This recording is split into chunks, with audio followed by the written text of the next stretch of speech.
Hey y'all, welcome back to our channel Eye to Eye, Disney Through Our Eyes. I'm Jessica. And I'm Kyle. And tonight we're going to be talking about the Disneynature film Born in China. Which I was really excited about, and to be honest, I thought Jessica might fall asleep during it.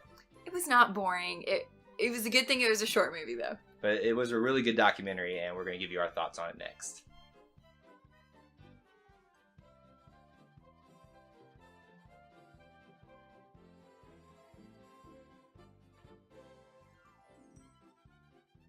Disneynature is a film series of documentaries about animals.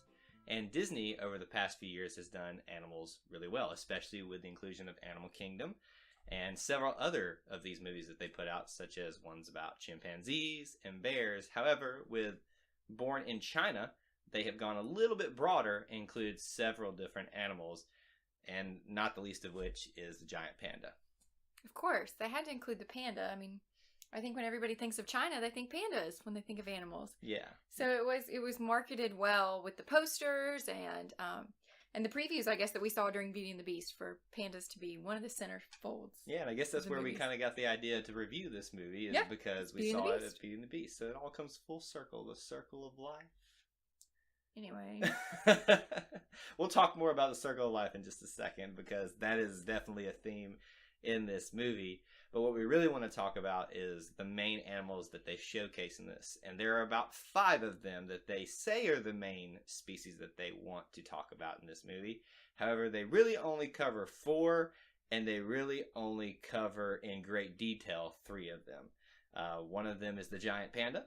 The other is the, forgetting the name, for the golden snub-nosed monkey, the snow leopard, the red-crowned crane, and the Tibetan antelope. So those are the... What's the antelope? Antelope. I know. That was just a slip on my part. I don't think we've classified that animal yet. Antelope. But those are the 5 species that are in this film. And like we said, some of them get a little bit more coverage than the others. So we're going to start with what we thought about the coverage about the pandas. The pandas' names are Yaya, and I think I'm going to say this right. Mai Mai? Mm-hmm. Oh, I got it right. So what'd you think about the pandas in this film? Well, it was just the 2 of them, just the mom and the baby. So it was an interesting theme that throughout the whole movie, it was just moms and babies. Yeah. For the except for the monkeys. It was mainly moms and babies. Yeah. So it was kind of interesting to see the mom and how, I guess, in the panda world, at 6 months, they kind of have to venture out on their own and they're gone. Yeah. From the mom. So that was kind of cool. Yeah, I mean, it was an interesting take on how they present the film and pandas, with John Krasinski narrating. So. Yeah, I had no idea that's who it was. So you didn't know it was Jim from The Office narrating? I did not recognize the voice at all. I thought the narrator did a great job, and I even watched in the credits for the narrator name to come up, and I missed it. Well, and see, that was part of the reason I was excited about this, because I knew Jim was going to be narrated. I can't call him John Krasinski. He will always be Jim to me. Well, that's a shame, because that's not who he is. But yeah, so I thought he did a great job, and especially around the discussion of the pandas. And I work in the exotic animal industry, and I have some experience with pandas, and they are a huge, I guess you would call it a big ticket item. That's what draws the people in, and there's no shortage of cuteness with the baby panda and the mom. And I think probably the most entertaining part for me was when we saw the panda cub just a little bit older and trying to climb trees. That was so cute, falling out. That would probably be how you would be at that age too, because you were trying to climb trees, you'd be falling out. Just because I fall now as an adult doesn't mean I would fall as a Should we talk about how you fell down those stairs over there a little bit? Should we talk about embarrassing things for you too? No, we shouldn't do that. Okay. So. Moving on to the snow leopards, which were my favorite. Yeah, I thought the snow leopards are just a ball of cuteness too. Well, they were cute, but the mom was... So it was very interesting. The pandas in the movie, it wasn't very interesting to me because, they're not predators. They don't hunt for their food. They just eat the bamboo. And yeah, I mean, You were shocked that I knew that word. I really I saw your face. I was kind of taken aback that you had that right. I did learn that pandas eat 40 pounds of bamboo per day. So you did learn something in the movie. Yes, I did. Anyway, so the snow leopards we saw where they hunted, and it was kind of interesting throughout the film, like, you kind of pick your favorite animals. Yeah, you do. And so, like, Dawa, the female protagonist for the snow leopard, she was by far my favorite character throughout the whole movie. Mm-hmm. But then when the other snow leopard entrenches on her territory, I was like, get out of the way, dude! Move! This is her house! Like, you feel like you just want to attack that other leopard, and you don't like her, and you feel like it's cartoons and it's real life. I looked over about the time that the the snow leopard that came encroaching on her territory came into, and you were just like, oh boy. You were like so worried about what was about to go down. Well, because she had babies. Like, Dawa had 2 baby cubs, and this other lady, She was a lady. This other lady leopard that we learned later, she had 3 sons, and so after Dawa not attacks her, but basically she has to submit to Dawa, she comes back later with her 3 adult sons. I was like, whoa, that's freaking not fair, and you know it. And so, like, nobody was fighting fair, and you get really mad because... Settle down, it's all right. I just don't understand, like, poor Dawa. Well, and there's a part of the reason she's so sensitive about Dawa, the main snow leopard. I don't even want to talk about it. You don't want to talk about it? No, we're not talking about that. Everything's fine. No, we're going to talk about it. Basically, she doesn't have whoa. Spoiler alert for anybody who wants to see the film and doesn't want to see it. It is the more tragic part of this movie that Dawa, at the end, does pass away. She goes through a series of being on top of the food chain, so to speak. Right, because what happened was that brat of another lady comes in. She's so bitter about it. Because I just don't even understand. Like, Dawa and her cubs had that area. Like, they kept telling us, this is her area. This is her space. You know, she rubbed her scent along all those rocks and crap. And then the other lady comes with her 4 sons, takes over her home, takes over her hunting ground, which was really good. Then Dawa can't hunt because she's in a new area. She goes to hunt some sheep or somethings. What was it that she was hunting? It was basically mountain goats. I forgot the name of that species of I don't know. They look like sheeps. Is sheep's a word? Or is no, it sheep? sheeps is not a word. I want to sit over here and sip this. You it keep looks going. like sheep. Anyway. So she goes to hunt these sheep things, and because she doesn't know the area, she trips on a rock and hurts her paw, and then she can't hunt, and then her cubs don't have any food because they've already been weaned. And so then it was like this whole really dramatic, like, okay, they have no food. So then she hunts some wildebeest, or... No, wrong continent. She hunts something else that looks like wildebeest. You want me to fill in the blanks for you? Sure. Okay, so yeah, she does injure her paw, and then she gets desperate, and instead of hunting the sheeps, as you say, which are more her realm of things she can take down. They're smaller, and you know they are faster than what she was trying to take down next, but something more easy for her to take down. But not when she's injured, and when animals get desperate, they take more chances that they should have. Right, but what is this animal? The animal that she went after next was called it's not called, it's a yak, but they were domesticated yaks. So they let them up into the high mountains to... I thought... Never mind. Was it the wrong one? No, never mind. They are yaks. I didn't know that was a real animal. I have no words, y'all. No words. I thought... You just thought that was the term for someone throwing up? No, I thought like a yak was like a unicorn. Like it wasn't real. I don't know how I'm going to recover from this one. Anyway, domestic yak. Somebody else comment down below and tell me that you didn't think the yaks were real too. Because I know I'm not the only one that thought that yaks are like fake. So domestic yaks were led up into the high mountains so that they could graze on some fresh grasses. And that is why the snow leopard Dawa took the opportunity to try to get a calf from the yaks. And it honestly, this was surprising to me for a Disney film. I know it's a Disneynature film, and they don't really show blood, but they show a yak clearly clearly impale Dawa in the side, and ultimately what we watch kind of slowly happen is her eventually pass away, and we do see her, not her full body, but the lifeless legs and basically her torso. No, they did show the full body. Did they? Yes! Okay, is that why you were traumatized? That's why it was so sad. It was very sad. Dawa does pass away from her injuries, and we don't really know what happens to the 2 cubs that she has. That was the worst part, and then they show the cubs, and the cubs are like, well, dang, now what are we going to eat? And so in the middle of the movie, I'm like, Kyle, are they going to survive? And Kyle goes, no, they're probably not. Well, now the mom dies, and pretty sure the babies are going to die because they don't know how to hunt yet. Kyle just ruined everything for me, so... But they did say at the end of the film, they showed 2 snow leopards. We don't know if that was the cubs. That was not them. That was the mean people. Well, or the mean cat, or whatever these things are. But at the time they showed those 2 leopards, they said the word, there's always hope. So I think that was at least the filmmakers trying to put the idea in their heads. Maybe the cubs ended up okay. Listen, this is why I don't watch Animal Planet. It's way too sad for me. Well, besides the sad ending to the story of the snow leopards in this film, I still think these are probably your favorite animals that we saw. Oh yeah, because they're cats. You know I'm a cat person. Yeah, she Hence is. Marie and... You are an old cat lady. That is Yep. no question whatsoever. Okay, let's move on to another one. The third biggest star of this film, the golden snub-nosed monkeys, which to me when I first saw them were kind of alien looking because... God, they look nasty. I mean, I don't think they look nasty. Yeah, they do. I think their fur is very beautiful.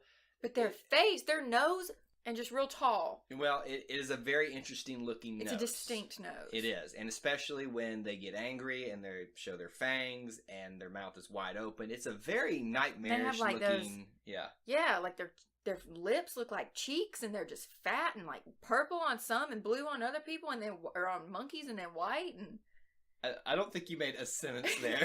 I was scared for my life, man. So we've gone from Jessica being all about the pandas to sad about the leopards to terrified about the monkeys. I'm just saying, if I like ended up in jail or somewhere, like if I was on Harry Potter, like my Patronus would probably This be is those Disney. monkeys. This isn't Harry Potter. I'm just saying, like, I'm super scared of those monkeys, and they were little, but they were ugly.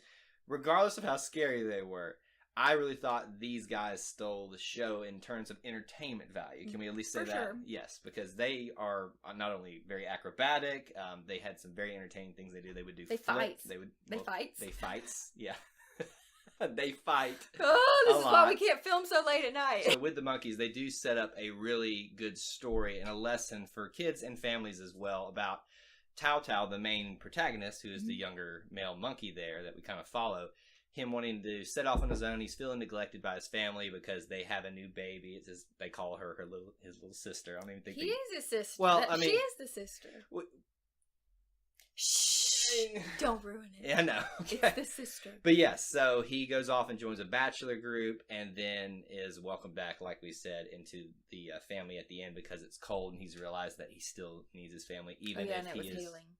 Yeah, exactly. Even if he is not the baby anymore and not receiving as much attention as he normally would. So it's kind of that you always need family story, which was nice for the kids to see as well. But there are some harsh realities in there as well about, you know, the younger ones being pushed out and having to go set off on their own too. You know what was really funny was every time that there was a baby born within the monkey Yeah. group, that everybody was like fighting over the babies. That was hilarious, yes. like yanking the babies like by their tails, by their legs, and these moms would like grab them and like try to run away, and the dads and these other moms would like come and try to yank babies away. Yeah, they were, you know, they cooperatively care for the young, so Yeah. they're all wanting to hold the baby. They're all wanting to care for it. So Which is kind of mimicking humans. Yeah. I mean, think when somebody has a baby, everybody's go, like, "Oh, "Oh, the baby." we want to hold the baby," and then it cries, and everybody's like, "Never mind." But they Not weren't this like that one. with the monkey. they didn't care if he was crying. I mean, they had like two limbs. Yeah, like, torn the apart mom at and the one dad point. were like pulling him apart. Poor thing. Yeah, it was kind of sad at funny. times, but it was very funny. And this is definitely where you get a lot of laughs with Yeah. the snub-nosed monkeys. So really weird looking, but very entertaining. So that is the big three for this film, the main ones that have names and that we follow for the most part. The antelope in this one, which are called Tibetan Antelope, or Chiru, I think I'm saying that right. Who were these? These are the smaller antelopes that they say in China represents kind of the changing of the seasons because they go in groups. So they herd to one part of China and come back to the other. So they kind of represent the changing seasons. They said that in the movie? Yeah, they did. You probably fell I asleep. don't think I was there. Or you were hiding your face still from the monkeys. Or... So this isn't who the snow leopard chased? No, this is not who the snow leopard chased. Well, clearly I need to see the movie again. But see, that's kind of my point too, is they don't spend a ton of time on these guys because it's really just about how they are a family unit as well, and that the females lead the male. Oh! These are the guys that walk really funny! You're right! I knew it would hit her at some point, so talk about it.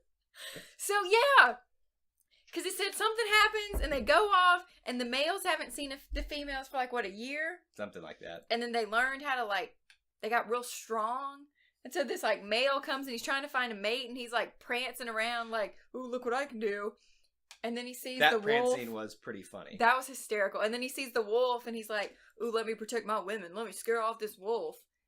And he scares off the wolf. With his little prancing legs. Yeah. And like that. It was bizarre. And another adorable moment when you see you actually get to see the birth of a calf. So that's, it can be a little bit graphic. Adorable. It can be graphic for kids, but I'm just talking about the little calf walking around. Oh my gosh, that was awesome. Yeah. And then the narrator was like, they can they can walk within 30 minutes of their birth, but they have trouble standing still. And so you see the calf, like, walk, blam!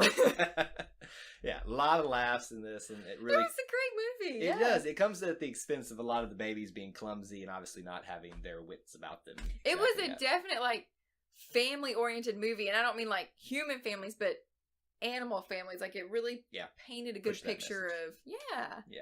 Except that there weren't dads very much, except for the monkeys. Except for the monkeys, yes. Yeah. And the antelope, which were prancing. Well, you see them at the beginning and the end. That's kind of the point. That's debatable, but yeah. Speaking of the beginning and the end, the only time you see the fifth member of our main characters, the red-crowned cranes, is at the beginning and at the end. They literally show them flying away to one part of China at the beginning and show them coming back. And the legend, apparently, that in China they represent is that when a soul passes away, they carry it to the beginning of the story again, thus the circle of life. Which is when they were talking about Dawa passing away. Dawa passed away, and that's kind of when they showed the cranes coming back and trying to represent some hope and happiness. Because honestly, I was surprised that they really did end with the death of Dawa, and I thought they should have ended with Tao Tao, the monkey, coming back to his family. That, I think if you had changed the order of those, that would have not been as sad of an ending. But then the crane story wouldn't have made sense. True, yeah. But so you had to put it in the Chinese theory, I guess, of the cranes. Yeah, that they carry the souls back to the beginning, and it's all the circle of life. So there's your Disney theme there. And that was kind of depressing that they didn't play the Circle of Life song. You really wanted them to, didn't you? I mean, they kept saying Circle of Life. They never said Circle of Life. They never said Circle of Life. They said life is a circle. So they wanted you to evoke that thought. Potato. It's the same thing. That's very true. All right. So overall, what did you think about this film? I would, like, out of 10, I'd give it an 8.5. Yeah, I think it was, even though we don't have anything really to compare it to as far as seeing other Disneynature films, which I know I will go see them at some point. After seeing this, I'd definitely see another one. The next one is Dolphins. We'll probably go see that one next year. Well, as long as nobody dies in the dolphin world. Yeah, no promises, because it is nature. So, anyway, I really liked it too. I'd probably give it around an 8 or a 7, somewhere right in there. Oh, man. I just want to be kind of, conservative because I haven't seen the other ones and see how they compare. But But that's not fair. You should compare this one alone. Okay, I'll give it an 8. How about that? I'll just match you. I'm 8.5. So we both agree 8 out of 10. 8.5 out of 10 for both of us. And I would recommend that if you have some time, go see this, because a portion of the proceedings from the tickets goes to support the World Wildlife Fund, which is a very important cause, especially when it comes to saving our planet and also taking care of those species that do need some help. So if for nothing else, that should be the reason you should go see this film, to support that fund. But it's a great family film too. Yeah, it's absolutely, and you will have a good time. You'll cry, you'll laugh, and you'll have a good time. And hopefully eat some popcorn. That is true as well. You can always find reasons to eat popcorn. So with that being said, we want to encourage you guys to go check out all the other videos that we have on our channel. If you haven't done so, please go on there and subscribe. And where can they find us on social media? Currently we are on Facebook, and coming soon will be Instagram and Twitter. Yeah, at some point we're going to get really busy with that and try to kind of get more into that world. So we're there now. At some point. Just got to find time to do it right now. Yes. So like we said, just make sure you hit that subscribe button. Leave any comments that you have about the movie in the comments section below. And if anybody else didn't think yaks were real, please, because I'm feeling like an idiot now. Please, somebody, you've got to have someone out there who thought that yaks were real. I know that somebody else doesn't think that they're real. Well, I know it. We'll find out. Okay. That's all we have for you guys tonight, but until next time, we'll see you real soon. Bye.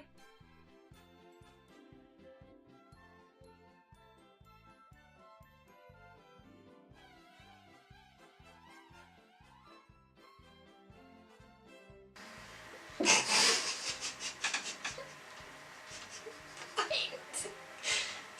over. You suck, man. Do I need to say this part? Sit up. 3, 2, 1. No, don't